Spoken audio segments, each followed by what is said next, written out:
안녕하세요. 오늘은 발효빵 중에서 비교적 만들기 쉬운 베이글을 만들어 봤습니다. 재료는 화면에 보시는 걸 그대로 참고하시면 되고요. 저 같은 경우에는 키친에이드 스탠드 믹서가 있어서 저기다가 반죽을 돌렸는데 제빵기로도 충분히 반죽이 잘 돼요. 저도 제빵기도 집에 가지고 있는데요. 믹서가 작업실에 있다 보니까 저도 발효빵을 작업실에선 처음 만들어 봤거든요.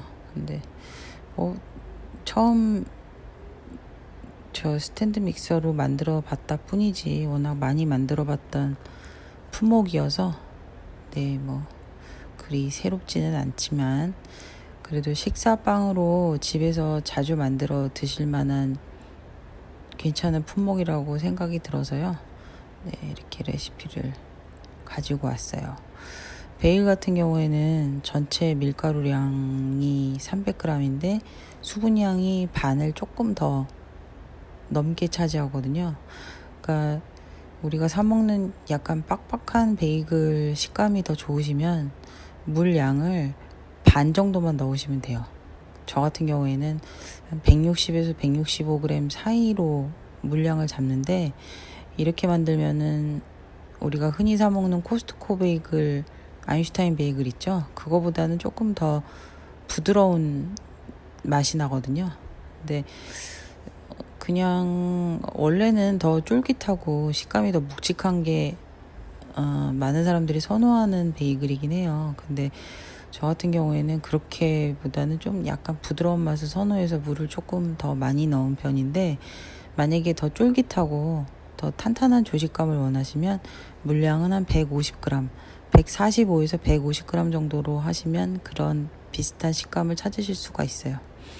그래서 스탠드 믹서로 반죽을 돌리면 대형 업소용 믹서랑 거의 동작하는 게 같기 때문에 소용량으로 업소처럼 반죽을 만질 수가 있거든요. 그래서 화면에도 보시면 제가 중간중간에 글루텐이 어느 정도 잡혔는지를 보여드리는데, 저렇게 양쪽을 살살살살 잡아 밀어 펴면 이렇게 풍선껌 후 불었을 때 이렇게 약간 속이 비치잖아요. 그 정도 상태가 돼요. 베이글 같은 경우에는 막 많이 크게 부푸는 빵은 아니잖아요. 그래서 글루텐을 많이 잡아야 되는 빵 종류는 아니거든요. 그래서 적당히 뭉쳐지면 이 상태로 그대로 발효를 들어가요. 그래서 이렇게 믹싱볼 그대로 반죽을 넣어놓고 그 다음에 젖은 면포를 씌워서 약 한 45분 정도 되면은 대략 2배로 부풉니다. 그러면 밀가루 300g 기준으로 베이글 같은 경우에는 한 6개 정도로 나누면 적당하거든요. 우리가 시판 베이글 크기로 구울 수가 있어요. 그래서 반죽을 무게를 직접 재보면 500g이 좀 안 되거든요. 480g에서 플러스 마이너스 한 5g, 10g 안팎이에요. 그러니까 한 개당 한 80g에서 82g, 좀 반죽량이 좀 많았을 경우에는 85g 정도까지 나누면 돼요. 그래서 계량을 해서 저렇게 반죽을 나누고 있는데, 짜투리 반죽은 조금씩 묶어놨다가 반죽량이 모자르면은 거기다가 좀 추가를 하죠. 그래서 모양을 만들 때는 기왕이면은 매끈매끈한 면은 위로 올라오게 하고, 그 다음에 자투리 반죽은 바닥 쪽으로 가게 해서 저렇게 동그랗게 반죽을 말아줍니다. 제빵 기능사 같은 수업을 들으러 가면 저렇게 하는 걸 보통 둥글리기라고 얘기를 하죠. 동그랗게 반죽을 굴려주는 거예요. 저런 상태로 만들어 놓고 난 다음에 밀대로 밀면 좀 더 일정한 모양으로 성형을 하는데 도움을 줍니다. 저 상태로 해서 믹싱볼을 옮겨 놓고요. 그 다음에 덧밀가루를 살짝 뿌려서 윗면이 바닥으로 가고 울퉁불퉁한 면이 위로 가게 해서 밀대로 쭉쭉 빼서 기포를 꺼트려요. 대충 저 밀대가 한 30cm가 좀 넘는데 길이가 한 15cm 정도 되게끔 반죽을 민 다음에 저렇게 엄지 밑에 쪽에 약간 손이 좀 살이 근육이 튀어나온 부분 있죠. 그쪽을 꾹꾹꾹꾹 그쪽을 이용해서 누른 다음에 저렇게 밀가루 반죽이 벌어지지 않게 양손을 이용해서 잘 꼬집어 줍니다. 그래서 저렇게 꼬집어진 부분이 튀어나오면 모양이 안 예쁘니까 밀가루를 얇게 펴민 도마나 작업대에서 반죽을 왔다 갔다 하면서 튀어나온 부분을 다시 집어넣어 주는 거죠. 그래서 다시 길게 지금 늘어뜨렸어요. 그래서 저거는 이제 성형을 하는 방법은 여러 가지가 있는데, 저렇게 한쪽을 넓게 밀대를 이용해서 좀 넓적하게 펴준 다음에 반대쪽을 그 안으로 여미는 거죠. 그래가지고 반죽을 반대쪽 끝을 잘 감싸주게. 네. 그래서 저런 부분들은 벌어지지 않게, 만약에 반죽이 좀 되게, 그러니까 수분량을 좀 적게 잡은 경우에는 저게 잘 안 잡히거든요. 그러니까 옆에다가 물을 갖다 놓고 작업을 하셔야 반죽이 잘 달라붙을 거예요. 그래서 제일 마지막에 마무리한 부분은 저렇게 손가락을 넣어서, 원 안에 손가락을 넣어서 왔다 갔다 해서 튀어나온 부분이 없게끔 이렇게 좀, 손으로 잘 잡아주면 모양이 동그랗게 도넛 모양으로 완성이 되죠. 성형이 끝났네요. 자, 저렇게 성형을 하는 방법이 있고, 그다음 또 다른 방법은, 이거는 뭐 더 쉬운 방법이라고 할 수 있어요. 자, 반죽을 밀어 펴서 꼬집어서 떼굴떼굴 굴려가지고 동그랗게 길쭉하게 그 막대 모양으로 만드는 거는 방금 만들었던 것과 똑같은데, 대신 양쪽 끝을 손으로 눌러서 눌린 부분을 저렇게 꼬집어 주는 거예요. 어떤 방법이 더 쉬워 보이시는지. 저는 비슷비슷하거든요. 아무래도 밀대를 쓰는 게 더 귀찮을 수는 있는데요. 만들어 놓고 보면 두 개가 별 차이가 없어요. 네, 더 예쁜 거는 확실히 밀대로 밀어서 감싸주는 편이 더 예쁘긴 한 것 같아요.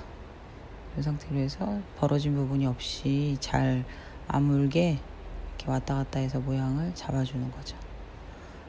자, 좀 전에 봤던 그 성형 모양하고 똑같은 거라서 제가 별 설명 안 드리고 그냥 눈으로만 보셔도 될 것 같긴 한데, 저렇게 밀대로 쫙 피죠. 기왕이면은 평평한 부분이 제일 마지막에 맞물리게 반대쪽으로 두고, 제가 화면에서 손가락으로 가리켰네요. 네, 저 울퉁불퉁 튀어나온 엄지 밑에 튀어나온 부분으로 이렇게 꾹꾹꾹 눌러주세요. 그 다음에 잘 꼬집고 난 다음에 밀가루를 살짝 뿌려가지고 저렇게 길쭉하게 막대 모양을 만드는 거죠. 그래서 반대쪽 양쪽을 눌러서 눌린 부분이 서로 대각선으로 맞아떨어지게 저렇게 해서 꼬집 해서 벌어지지 않게, 저기서 마무리를 잘 하셔야 돼요. 귀찮아도 저 모양을 잘 잡아줘야 나중에 굽고 나서도 모양이 아주 예쁘죠. 되게 빨리 돌렸더니 실제로 저렇게 빨리 빵을 만들 수 있으면 얼마나 좋을까요? 불가능하죠. 그래서 기왕이면 평평한 부분보다는 약간 타원을 그리는 쪽이 위로 올라가게 해서 마무리 부분은 저렇게 반죽을 잘 꼬집어서 꼬집는 걸 잘 하셔야 돼요. 그래서 얇게 밀가루를 펼쳐서 역시나 같은 요령으로, 좀 아까는 그냥 손으로 누르는 걸 보여드렸기 때문에 이번에는 밀대를 밀어서 이렇게 저렇게 감싸서 여미는 방법을 보여드리고 있어요. 하실 수 있겠죠? 별로 어렵지 않습니다. 이 반죽을 만지다 보면은 굉장히 그 반죽 자체가 몽실몽실해서 기분이 되게 좋거든요. 그래서 끝에 제일 그 마무리되는 부분들은 튀어나온 부분이 없게 손으로 부드럽게 앞뒤로 왔다 갔다 하면서 잘 여며주시면 나중에 만들었을 때 모양이 굉장히 예쁘죠. 이 상태로 성형이 얼추 끝났습니다. 그래서 6개를 다 만들었어요. 일단 베이글은 좀 특이한 공정이 있어요. 이게 뭐냐면 발효가 끝나고 난 다음에 물에다가 데쳐서 그 쫄깃한 식감을 만들거든요. 그래서 이 데치는 물에 취향에 따라서 베이킹 소다를 넣으면 좀 더 쫄깃한 식감이 강조가 되고요. 그 다음에 약간의 설탕이나 아니면 소금, 또 업장에 따라서는 꿀을 넣는 집도 있다고 그러더라고요. 데치는 물에다. 그러면 은은하게 단맛이 나겠죠. 그리고 당도가 좀 있으면 아무래도 겉면이 더 윤기가 생기는 면이 있죠. 데칠 때는 요령이 바닥이 위로 가게 반죽을 넣은 다음에 그 다음에 한 번만 뒤집개로 뒤집으면은 데친 것이 완성이 되죠. 자, 그래서 180도에서 한 25분에서 30분 정도 구우면 완성입니다. 맛있겠죠? 맛있게 만들어 드세요.